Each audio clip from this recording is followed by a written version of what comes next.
de Maya Televisión es el Foro de Honduras.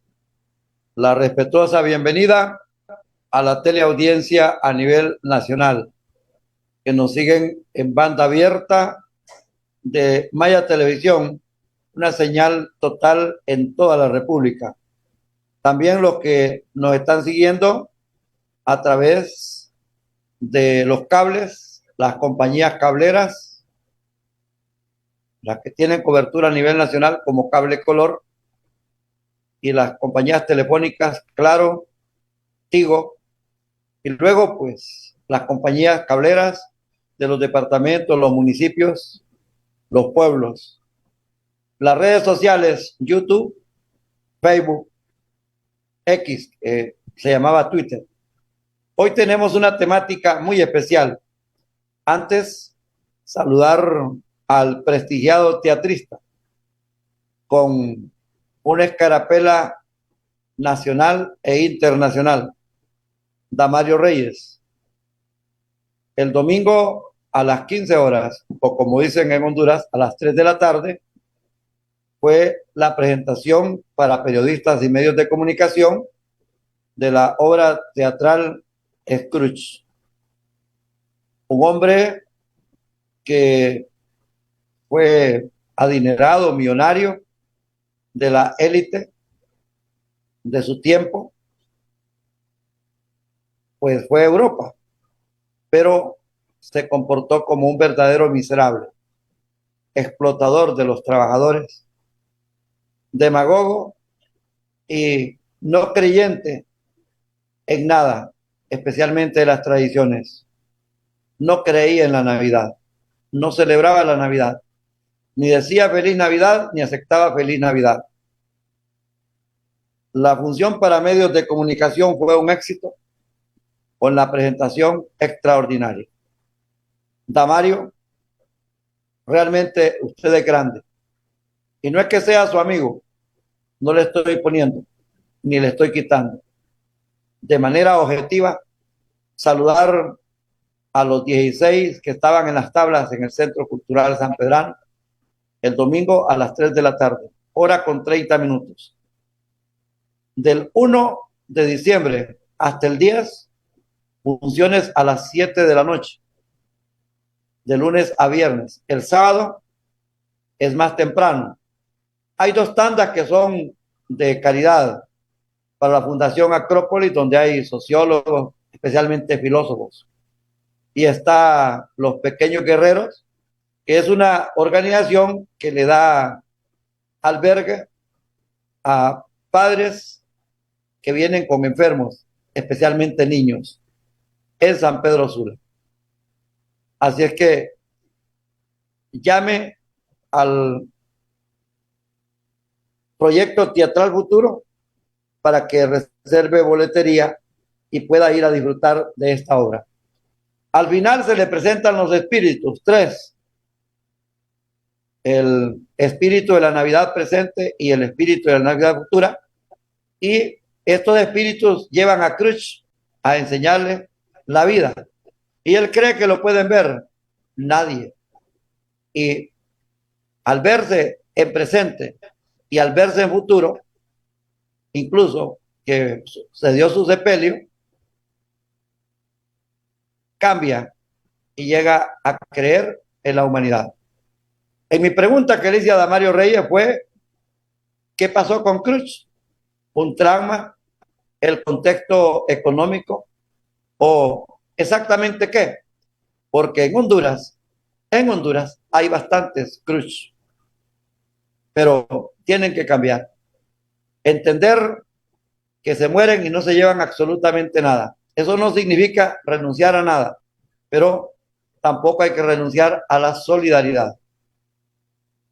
Los micrófonos de los premios de radio y televisión están en exhibición en el set de manera exclusiva de Maya Televisión. Oro, plata y bronce para los premios 2023.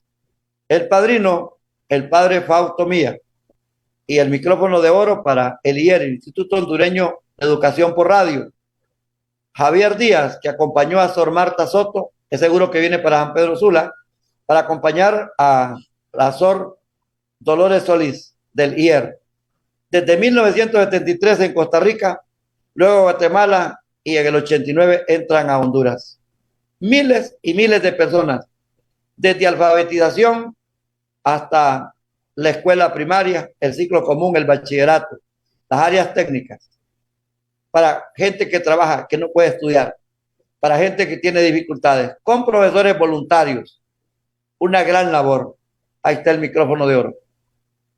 No fue un locutor el que lo ganó, fueron miles de profesores convertidos en locutores, porque ellos solamente necesitan un radio, un cuaderno y un tutor. El micrófono de plata para la locutora Leslie Vanega Fraser de Radio Progreso y para el locutor Remilio Gámez Suazo de Metrópolis de Comayagua. Y el premio Revelación para el animador de Power, solo 24 años, Frank Mejía. La ceremonia el viernes 1 de diciembre a las 9 de la mañana en la Sociedad Cívica y Unionista de la Juventud, media cuadra abajo del Café Huelches, en el Río de Piedras, con invitados especiales, especialmente el colectivo cultural de Radio 1. 9 universidades respaldan esta premiación, pero seguro que van a estar ahí la Universidad de San Pedro Sula, la USAP, va a estar la Universidad Pedagógica Nacional Francisco Morazán, la Universidad San Miguel Arcángel de Honduras y la Universidad Nacional Autónoma de Honduras. Están por confirmarse la UTH, la Universidad Tecnológica de Honduras, don Roger Valladares, la UCEN, la Universidad Cristiana Nuevo Milenio, con su rectora, la licenciada, abogada y doctora María Antonia Fernández de Suazo. Y está el licenciado Delgado Elvir, Rafael Delgado Elvir, de la Universidad Unitec. Bueno, ahí está. La temática de hoy está relacionada al padre Fausto Mía. Y precisamente queremos hacerle homenaje a un hombre que desde la colectividad, desde la popularidad y por supuesto desde el silencio, el anonimato, hizo exactamente una gran obra. La obra espiritual y popular del padre Fausto Mía a través del amor y la naturaleza. El amor, el espíritu, la sotana, ese amor, entender al conciudadano, al hermano. Y la naturaleza, saben que fue un estudioso, que fue un fabricante, preparador de medicamentos de la naturaleza y tenía un albergue para curar a personas que venían dándole gracias al creador de la misma naturaleza o a la misma naturaleza. Para ello tenemos vía Zoom a Denia Mejía, la muchacha del padre Fausto, como era conocida. Ella fue asistente del padre Fausto Mía, lo acompañó incluso aquí en esta televisora. Bienvenida, Denia Mejía, desde Corquín, Copán, por Maya Televisión, Radio 1 y el noticiario Abriendo la Mañana, iniciando el día de Radio El Mundo. Adelante, Denia. Buenas noches, licenciado Arnulfo. Buenas noches, queridos televidentes, personas que siguen las redes sociales y radio escucha. Gracias por la invitación. Me siento como emocionada, contenta de estar en este foro hablando de nuestro querido padre Fausto y además después de su partida es a su casa donde vengo yo a hablar de él, como él consideraba Radio 1 y Maya TV, su casa, donde varias veces le acompañé o simplemente lo iba a dejar y después a recoger. Gracias por la invitación. Denia, cuénteme desde qué tiempo conoció usted al padre Fausto Mía y nos relata exactamente el andar, el caminar de él a ese ciudadano originario de Guarita Lempira. Nació en 1927 y murió exactamente ya a los últimos días del 20 de noviembre del 2023 en Corquín, Copán. Bueno, al padre Fausto, digo yo que en Santa Rosa de Copán y cercanía le conocíamos todos, desde estudiantes, desde jóvenes, ¿verdad? Le hemos conocido. Ahora, yo me acerqué a él, o él se acercó a mí, como él nos decía, a partir de el 2007, más o menos, ¿no? Ya yo era una muchacha estudiante de la universidad, entonces con algún criterio político. Entonces empezamos a conversar aquellos años por la huelga de los fiscales, estuvimos haciendo cosas o acompañándole, ¿no? Haciendo cosas. Luego en las luchas por, digo esto antes del golpe, porque hay gente que me relaciona como del golpe para acá con él, pero desde antes ya andábamos acompañando algunas luchas del pueblo en pro de la justicia y la defensa de la vida, que era como su lema diario, ¿no? Defender la vida a través de la justicia y de la verdad. Ya en el 2009 nos involucramos un poco en el proceso de la cuarta urna. Yo recuerdo, el padre Fausto era una persona que hasta sus últimos días fue coherente en lo que pensaba y decía, y él no estaba como muy convencido de aquel proceso o de la forma de aquel proceso, pero bueno, era algo nuevo y tal vez con el ansia de la justicia que se tenía. Y ya el día del golpe de Estado, sí, ya definitivamente yo pasé a ser ya parte del equipo colaborador de él. Él me pidió que pasara a coordinarle toda la actividad que se hacía en el INESCO a partir de ya del golpe de Estado para acá. Y estuve con él desde esa época hasta el momento de su muerte. Estuve con él hasta hasta el último suspiro de vida de él. Hasta el último suspiro de la vida del padre Fausto Mía. ¿Desde cuándo empezó él a sentirse ya mal de salud y que lo encamó tenía? Fue un proceso quizá un poco largo. El padre en el 2020, en los días de la pandemia, cuando fue lo álgido de la pandemia o de la cuarentena, sufrió un derrame cerebral. Entonces, a partir de que sufrió el derrame cerebral, obviamente, con los cuidados que él tuvo o que había tenido, salió como muy bien librado, ¿verdad? Casi siempre cuando hay derrames cerebrales las personas pierden muchas capacidades. El padre estuvo el proceso de curación que tuvo que ver con toda la cuarentena. Cuando estaba la cuarentena, estábamos en el proceso de recuperación de su derrame cerebral. Sirvió mucho. Quizás lo de la cuarentena, eso es lo positivo que nosotros mirábamos, porque eso nos permitió que los cuidados y la curación fueran más rápida.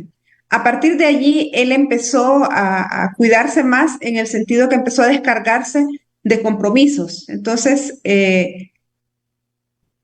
quería él ya estar como con menos compromisos. Ya uno de los compromisos que dejó desde ese tiempo fue el dar consultas. Con lo de la pandemia pasamos un año sin dar consultas. Eso fue lo primero. Él se fue descargando. Pero luego, el año pasado, sufrió otro derrame, que es como el que le vino a quitar ya la salud que tenía, ¿no? O sea, primero un derrame y ya el otro derrame, que es del que no pudimos ya salir bien liberados, aunque él siempre tenía movilidad, pero ya no las capacidades de salir caminando fuera. Se fue a vivir, había decidido irse a vivir a Corquincopán. Fue una decisión de él. Yo creo que desde joven o desde el tiempo que estuvo en Corquín, él decidió pasar quizás sus últimos días allá. Y hace 2 años, en mayo, que él se fue a vivir a Corquín, a la casa de salud donde se internan enfermos.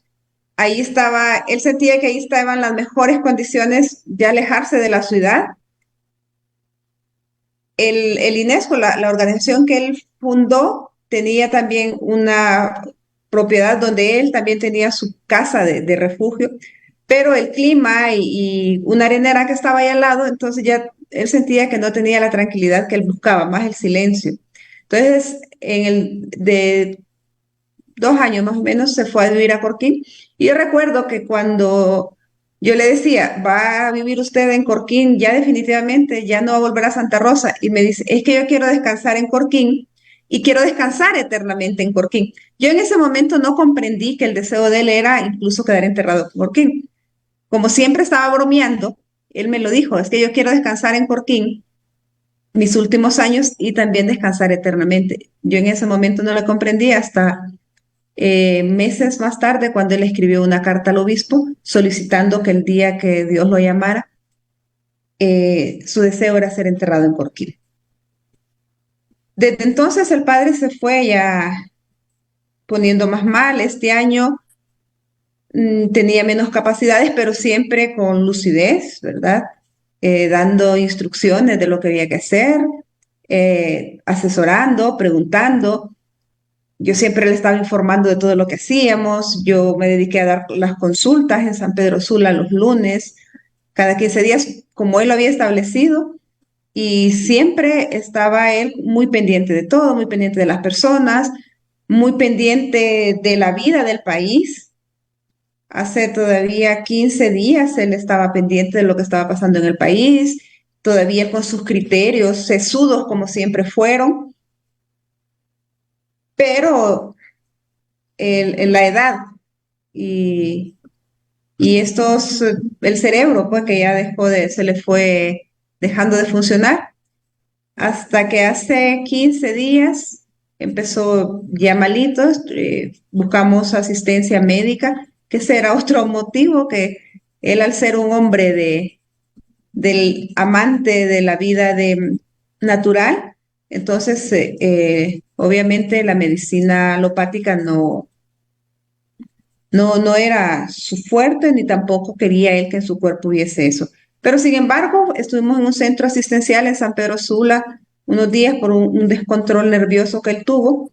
Nosotros no pensamos que era ya como lo último, el final, que ya su cerebro estaba produciendo pequeños microinfartos, que eso es lo que le estaba produciendo cierto nerviosismo, que llegó a tener 24 horas de sueño, que nada de lo que nosotros recomendamos para dormir y que a nosotros nos funciona con muchos pacientes, no nos funcionaron con él. Y eso nos hizo buscar la ayuda del médico que siempre lo estuvo atendiendo, el neurólogo que lo atendió desde su primer derrame. Y el doctor nos dijo que ya era el cerebro que seguía sufriendo microderrames, que a un momento en que iban a ser insostenibles por la edad de él. Pero eso fue hace 15 días. Y ya del lunes para acá él se puso grave. Incluso cuando sacaron la noticia falsa de que él estaba muerto, él se dio cuenta, porque lo vio en la televisión. Entonces todavía dijo, es que siempre me han querido matar, pues que me vengan a matar aquí. Todavía él estaba bien, todavía dio una opinión. Y del el sábado empezó, digamos, con menos interés de comer, ya no comía, ya estaba solo con comida líquida. Y el martes por la noche ya perdió la capacidad de hablar y fue cuando un médico del local le pedimos opinión y nos dijo que el final se estaba acercando. Y así fue. Un poco doloroso, pero al final él fue un hombre que se preparó hasta para ese momento y que no le tenía miedo quizá a la muerte. Y bueno, y sus hechos y su lucha lo dejaron dicho. Él preparó todo. Nosotros, digamos, no tuvimos que improvisar nada, nada, nada, porque todo estaba listo, el lugar donde enterrarse, ataúd, qué había que hacer. Él fue coherente hasta el final, como dijo uno de los sacerdotes amigos de él, que nos dijo que no quería un sepelio mayor a lo que era ordinario, que eran 24 horas, que no quería que le estuvieran metiendo agujas y sacando sus vísceras para prepararlo, para tenerlo más tiempo. Hasta en eso, él fue coherente y nosotros hicimos todo por hacer las cosas como él nos las había indicado. Pero él desde hace 2 años venía preparando todo. ¿Cuál fue la reacción del padre Fausto Mía cuando desde San Pedro Sula, sus amigos Julio Escoto, Patricia Murillo, de la Universidad Nacional Autónoma de Honduras, Israel Cruz, de la Universidad de San Pedro Sula, Lexi Medina, de la Universidad Pedagógica Nacional, el doctor Carlos Estrada de la Universidad San Miguel Arcángel de Honduras, y de Radio 1 y la Escuela de Locutores lo nombraron padrino de los premios, pero sin tan siquiera establecer de que él estaba enfermo, mucho menos en sus últimos días de muerto. ¿Cuál fue la reacción de él al saber esa noticia? Pues tal vez usted le A los recordará, grandes locutores de Honduras. tal vez usted recordará esa expresión que tenía él de sorpresa. Yo le dije, padre, le lo han elegido padrino, entonces me lo dijo con así, una expresión de sorpresa. ¿Cómo me dice? Y ya le mencioné a don Julio Escoto, le mencioné a Patricia Murillo, se lo mencioné a usted.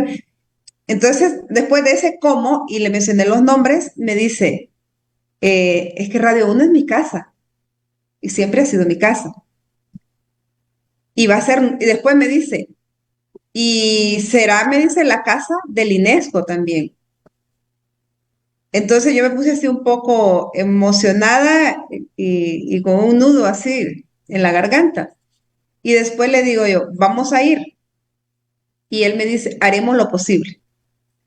Luego pasaron un par de días y volvimos a hablar. Y él me dice, contame, me dice, ¿cómo es que siguen pensando en este viejo? Entonces yo le digo, pues es que lo quieren, padre, le digo yo, son sus amigos. De verdad, me dice, son mis amigos, me dice. Y le digo, y siempre piensa que vamos a ir. Y ahí fue cuando él me dice, no, pero ve tú. Y me dijo algunas palabras que no se las voy a decir ahora, sino que allá en la entrega de los premios, lo que yo tenía que decir. En nombre de él, o sea, él hasta en eso se preparó, me dijo que eso es lo que yo tenía que decir. Me iba dictando prácticamente las palabras para que yo las dijera en la entrega de los premios. Y contento, y me dice, decirles que gracias y decirles que esta es mi casa. Es correcto. El viernes 1 de diciembre a las 9 de la mañana en la culta Sociedad Cívica Unionista de la Juventud en el barrio Río de Piedras de San Pedro Sula. A las 9 de la mañana en el auditorio. Solo tenemos 100 cupos. Ya hay 10 cupos para Radio Progreso, 10 cupos para Metrópolis Radio y Televisión de Comayagua, viene encabezada por el gerente. Hay 10 cupos para Power FM con Frank Mejía, Leslie Vanegas, Remilio Gámez Suazo. Y tenemos 20 cupos para la gente del INESCO, la botica del Padre Fausto, la gente de la Iglesia Católica que va a acompañar, especialmente Michael Lenihan, el Padre Fausto Leonardo Enríquez, el Padre Alex de la Parroquia de Guadalupe, que han confirmado, al igual que va a la delegación del IER. Ellos llevan 6 estudiantes, trabajadores, trabajadoras, que van a recibir el micrófono de oro. Para ganar el micrófono de oro se ocupan 50 años y el IER exactamente está cumpliendo 50 años de establecerse en Centroamérica. Para ganar el micrófono de plata se ocupan 25 años. Los dos locutores tienen 25 años y son buenísimos. Y para ganar el premio Revelación, el de bronce, ahí están las preseas fabricadas en Colombia, ya están exhibiéndose y van a ser entregadas. Y allí la entrega de ese mensaje que nos trae Denia Mejía desde Corquín, Copán, que las dejó el Padre Fausto Mía. Nos vamos a una pausa. Al regresar vamos a tener una presentación del Padre Fausto Mía, la última del 2021 en este set de prensa, y luego continuamos con Denia Mejía en este homenaje que le damos a un buen ciudadano, a un gran hombre, como lo calificó nuestro presidente ejecutivo de Maya Televisión, el licenciado Mario Flores Ponce.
Este 2023 venimos con todo aquí en Sin Anestesia, ya que hemos extendido media hora más nuestra programación. Ahora estaremos de 7 de la noche a 8:30 de la noche de lunes a viernes, siempre a través de la pantalla de Maya TV, con un enorme staff de presentadores donde tenemos muchos segmentos, entre ellos La Voz de la Afición, donde ustedes van a poder llamarnos y participar del mismo. También en la mira de Sin Anestesias, entrevistas en vivo, en fin, un sinfín de posibilidades para engrandecer este programa que ya sabemos que es de tu agrado. Señores, en Sin Anestesia, nuestros comentarios duelen y venimos por más.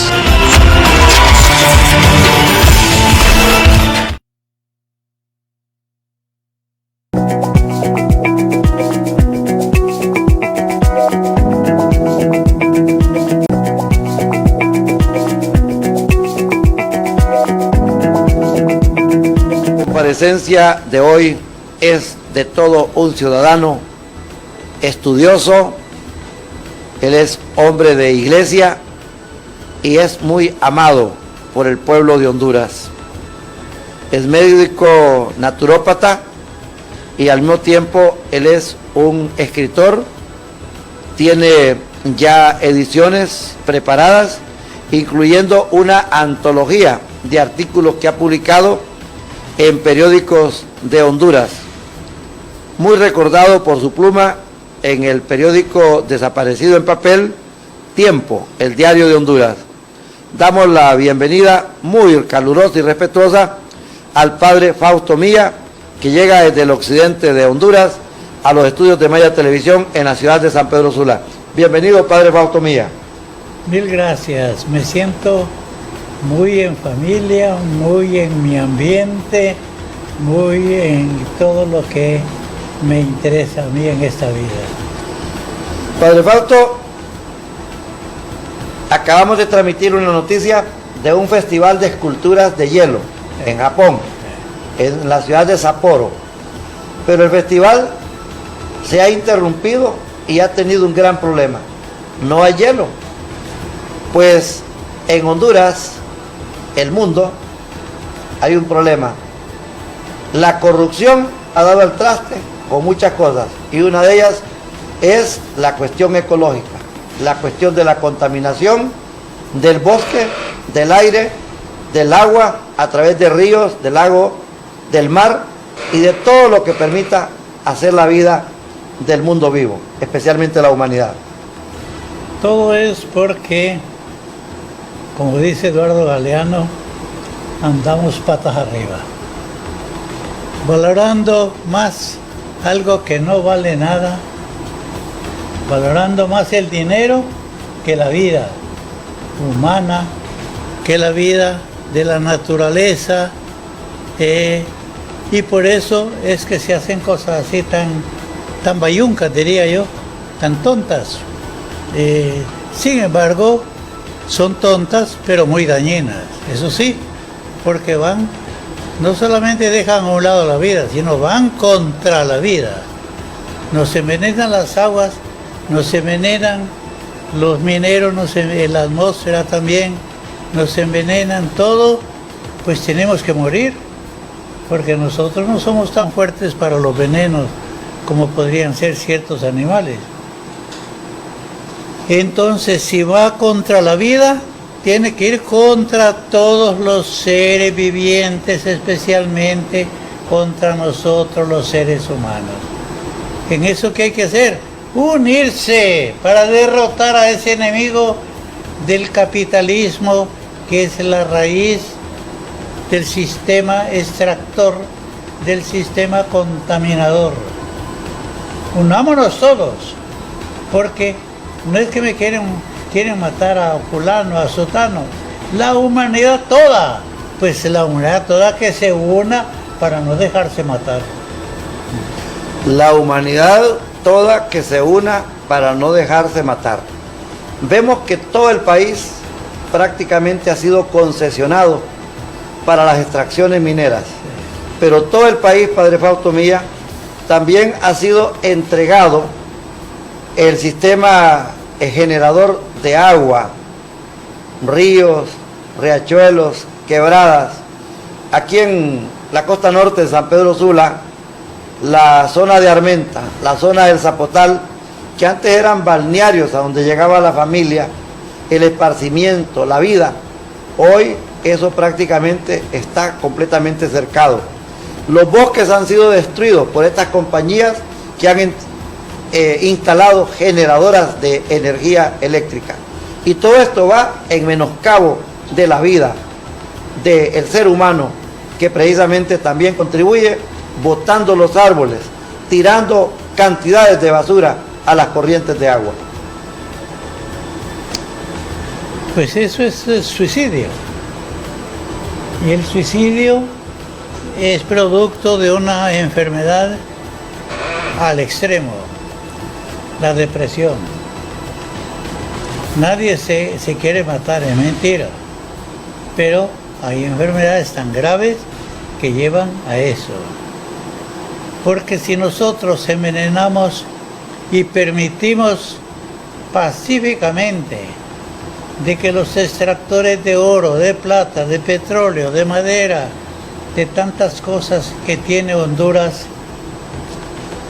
para convertirlas en dinero a costa de la salud de nosotros, de los animales, de las plantas, de los bosques, a costa de eso, bueno, quien paga somos nosotros. Las piedras no sufren nada. Los fósiles no sufren nada. Nosotros somos los que tenemos una vida preciosa, valiosísima, que no debemos y tampoco podemos, es un delito la cobardía en este caso, porque se está el que por cobardía, por conveniencia, por dinero, se doblega ante las ideas y sistemas de enriquecimiento de las grandes empresas mundiales, pues está traicionando a su raza, a su humanidad, a sí mismo. Es un absurdo eso, un absurdo. Pues yo también aprovecho para invitar a los medios de comunicación que publiquen las grandes cantidades de agua que los explotadores de oro hacen en San Andrés, hacen en El Mochito y en tantas otras minas que se están explotando en el país. Es una cantidad de agua enorme, enorme, increíble para sacar oro. Y para la vida del ser humano, cada vez más escasa el agua. Y cuando se encuentra, muchas veces, está contaminada por esas minas, por esas explotaciones. No podemos admitir esto. Unidad. Los medios pueden hacer muchísimo. Porque si yo tiro un balazo con una pistola, no es nada ante un cañonazo de un medio de comunicación. Abarca mucha gente, puede hacer mucho sin tener miedo a que las empresas dominadoras los castiguen. Escribí una vez en Diario Tiempo, precisamente por el artículo La Botica, algo sobre los teléfonos, pero algo serio, ¿verdad? Diario Tiempo no quiso publicarlo, porque se sentía afectado al afectar yo la empresa de teléfonos. El anunciante. No podemos. Eso es... tenemos que ser consecuentes, llevar las cosas hasta el fin y no quedarnos a media cuesta. Padre Fausto, todo el país está así. Y los pobladores, los líderes que defienden esto, son procesados ante un sistema judicial acomodado. Y asesinados. Asesinados. El caso de Berta Cáceres. Apresados. El caso de Pajuiles, en Tela. El caso de Tocoa, Colón, el río Blanco, el río Hualcarque, en Intibucá, en Santa Bárbara, en Copán, todo esto prácticamente está concesionado. La mina de San Andrés contamina las aguas del río Higuito, que es el afluente más fuerte que tiene el río Ulúa. Si contamina, ¿qué no contamina entonces? Pues contamina todo esto. ¿Y ellos qué? ¿Qué dejan al país? No dejan nada, solo esos daños, nada más. Lo que pagan al gobierno, si es una mínima cosa, ellos lo arreglan todo debajo de la mesa y adelante. Así son estas empresas. Un reconocido analista, miembro de la Cámara de Comercio e Industrias de Cortés, Germán de Steppen, manifestó aquí en Maya Televisión que de 298 municipios que tiene Honduras, 244 tienen problemas de agua.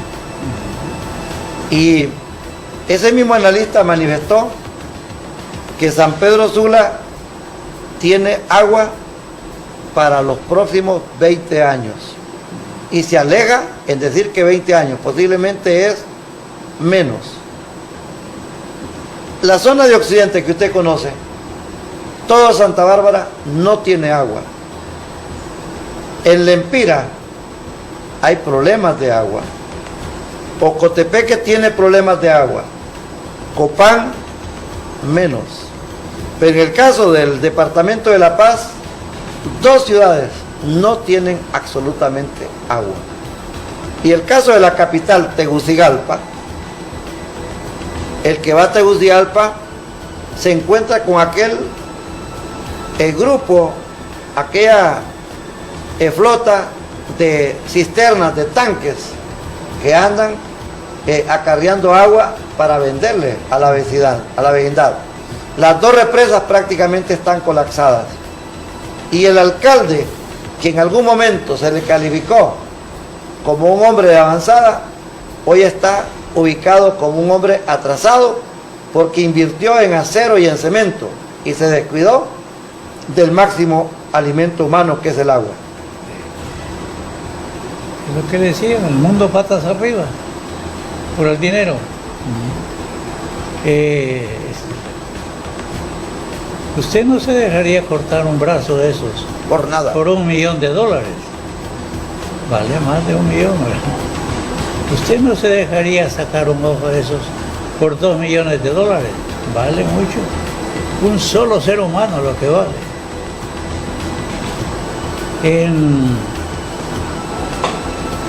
En Copán estamos ahí muy cerca del Celaque, ¿verdad? Todavía. El agua se hace cada vez problema más grande. La montaña de Celaque. Es un gran tanque, el tanque de Dios en Occidente, que da agua a todo Occidente de Honduras. De ahí también se alimenta mucho el río Higuito y por consiguiente el Ulúa. Menos mal que todavía no están sacando oro en esos cerros de Celaque. Menos mal, porque ¿para dónde va a agarrar el ser humano?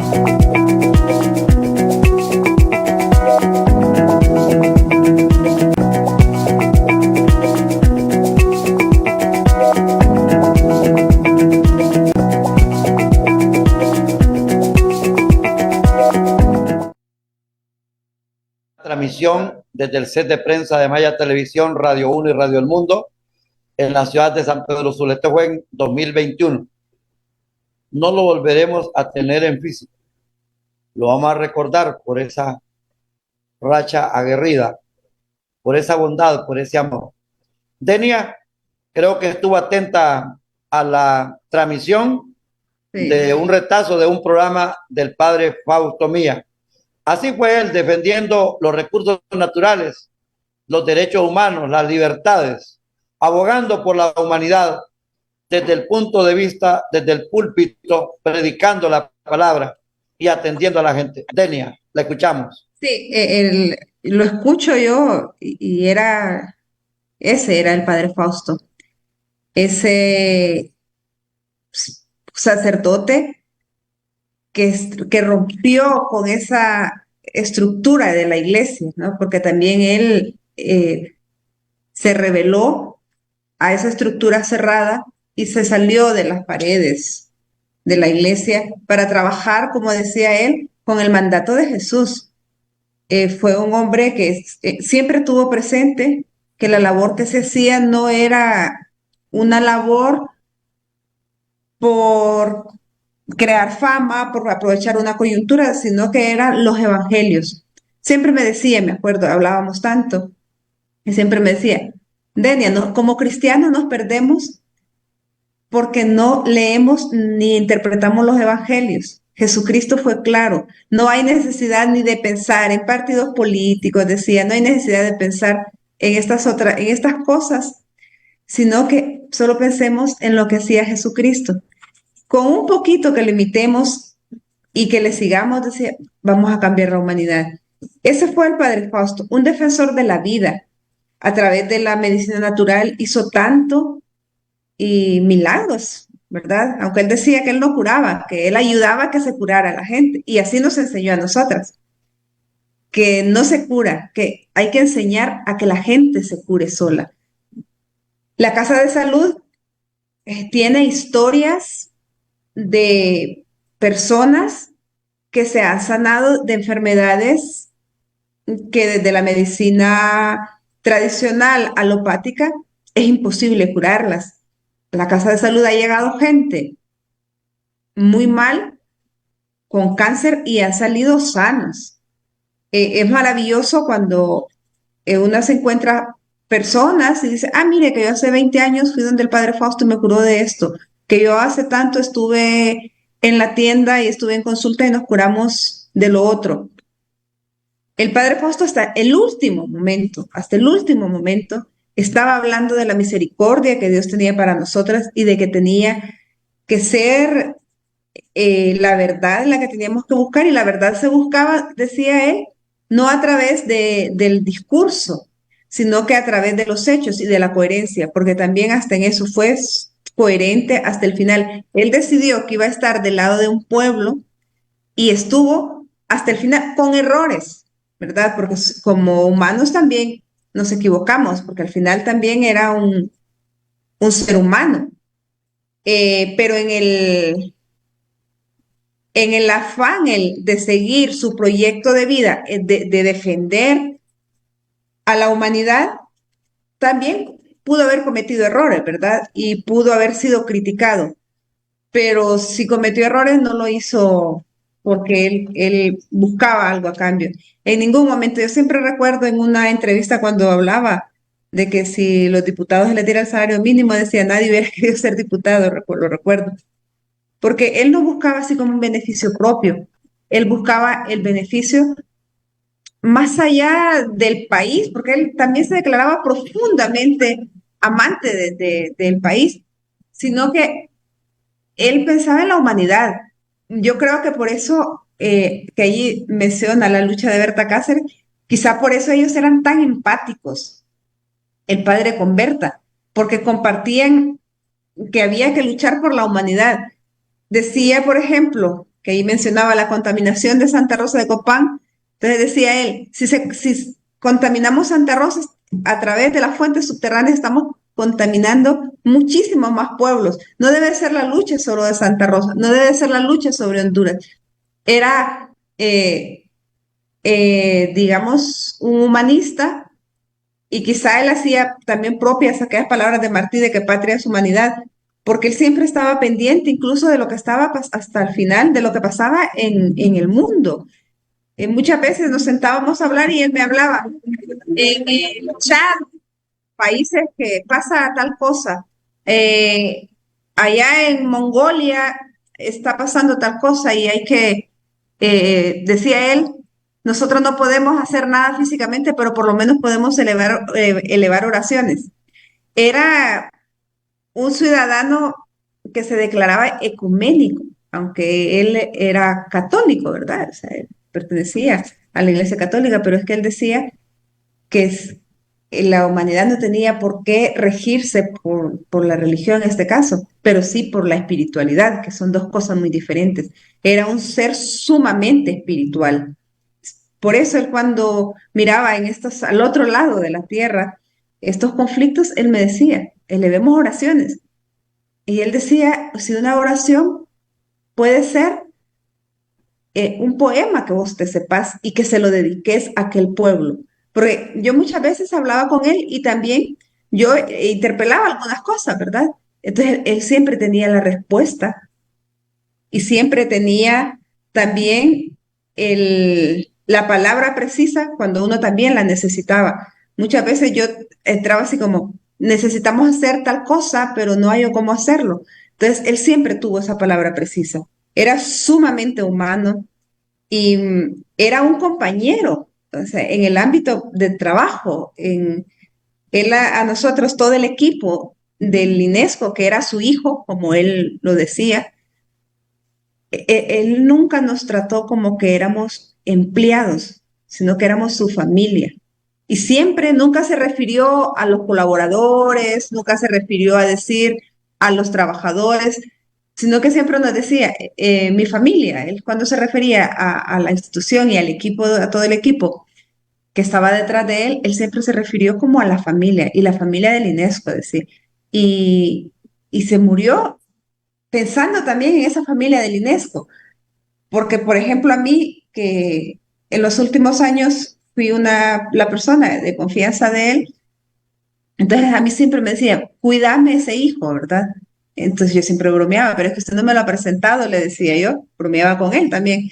Entonces me decía, mi hijo es INESCO, que es Instituto Ecuménico Hondureño de Servicios Comunitarios, que es desde allí donde se elabora con la asesoría, los conocimientos de él, donde se elabora la medicina natural, que es desde allí donde se produce aguacate, donde se produce mango, donde producimos plantas.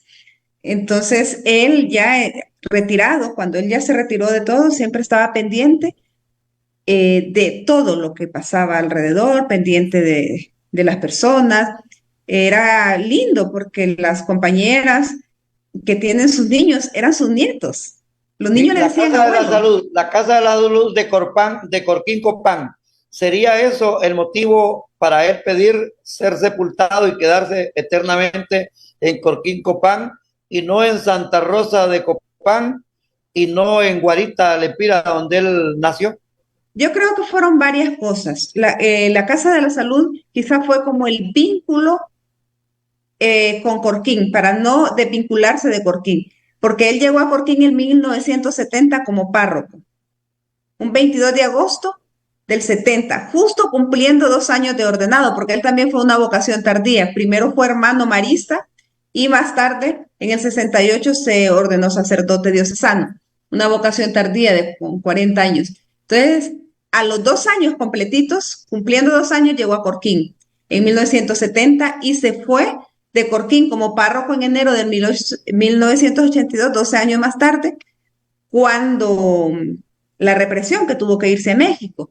Este es otro programa hablar de ello, ¿verdad? Entonces, él nunca perdió el vínculo con Corquín. Y creo que establecer la Casa de Salud en Corquín fue para no perder el vínculo él con Corquín. Y ahora, ya cuando eso fue un proyecto precioso, maravilloso para el mundo, un proyecto que realmente ayuda. Entonces, quizá fue como ya al final decir, definitivamente, yo no debo de irme de Corquín. Como me dijo, ahí yo entendí, cuando él le escribió la carta para el obispo diciéndole que quería ser sepultado en Corquín, ahí entendí yo las palabras que me había dicho antes. Quiero descansar en Corquín y también descansar eternamente. Oh. Pues quiero decirle, Delia, y a toda la población, que el padre Fausto Milla tenía su propia forma de ser, de pensar y de salirse de hasta el dogma y de la Sí. ritualidad tradicional que se acostumbra en la iglesia.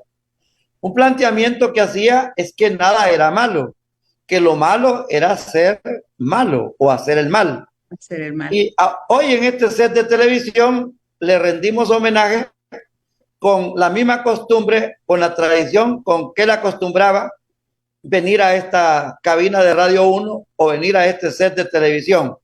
No les voy a decir exactamente qué era lo que hacía, pero usted bien lo sabe, Denia. Y el personal aquí se acomodaba a él, se acostumbraba a él. Tenía un paso bien rápido para contarle a la gente que él caminaba de Copán a Guarita o de Guarita a Copán. Él hacía grandes trayectos en kilómetros a pie con su maleta y no tenía ninguna dificultad. ¿Esa sí, Denia? Sí, él caminaba y todavía, yo me acuerdo cuando íbamos a las caminatas que se han hecho por diversas manifestaciones o reclamaciones, no se cansaba y caminaba y dejaba a cualquier persona. Yo siempre cuento una anécdota, una vez en Copán Ruinas, andaba Norita Cortiñas, la madre de la Plaza de Mayo en Argentina, en el tiempo de la Comisión de Verdad. Él la invitó que viniera a pasar una semana aquí y uno de los objetivos era llevarla a conocer Copán Ruinas y el Parque Arqueológico. Bueno, nos fuimos desde la mañana. Nora con 80 años y él con 85. Al final, yo terminé cansada. Todo el día en las ruinas caminando, caminaban de aquí para allá, subían, bajaban los dos. Y yo cansada, y yo les decía, ya nos vamos. No, es que nos falta ver la otra cosa, es que vamos para acá, es que vamos para allá. Pero era esa energía que caminaban todo el día y no se cansaban. Y el padre era así, todavía él salía, por ejemplo, donde tenemos la finca, donde el INESCO tiene la finca, donde se cosecha mango y aguacate. Él llegaba y caminaba y miraba árbol por árbol, iba al río, volvía, subía, bajaba. Todavía hace 2 años hacía eso. Y ahora, Denia, los minutos que nos quedan, yo quisiera que usted recordara y que nos dijera, esto nunca lo consulté con él, pero él manifestó en una oportunidad algo contundente y lapidario contra el Partido Libre, del que fue cofundador. Y fue por eso de que todo el que critica al Libre, todo el que critica al presidente Zelaya o al gobierno de Zelaya, de los Zelaya, pues es víctima de otro ataque. Y él dijo, en Libre nadie es libre. ¿Cómo le fue al padre Fausto Milla después, ahí en Copán, en el occidente, con la gente del Partido Libre, después de esa expresión? En Libre nadie es libre. bueno, él de verdad, como siempre fue ese personaje controversial, como en otras ocasiones, ¿verdad? Que siempre tuvo la crítica, ¿verdad? Y decir que era porque él tenía otros intereses, cosas que era totalmente falsa. Él era un irreverente hasta el final de sus días. Y sin embargo, él sentía un cariño muy especial, porque eso sí, hasta hace 7 días todavía, por la presidenta Xiomara. Él la quería muchísimo. Y hace 8 días todavía lo estaba mencionando el cariño que tenía por ella.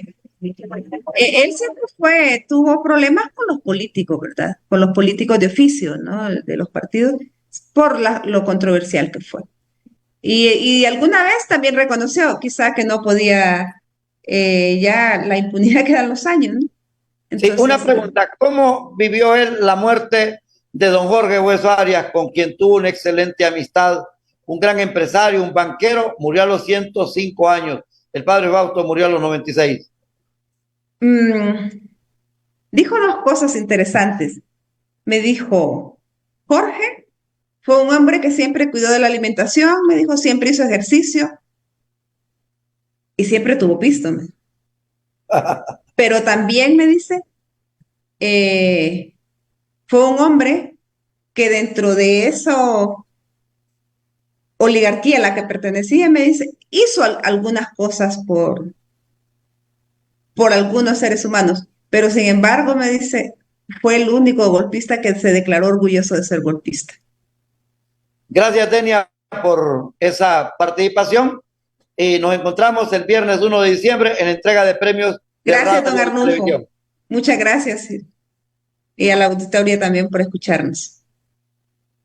La obra de amor, la obra espiritual y la obra de la naturaleza del padre Fausto Milla.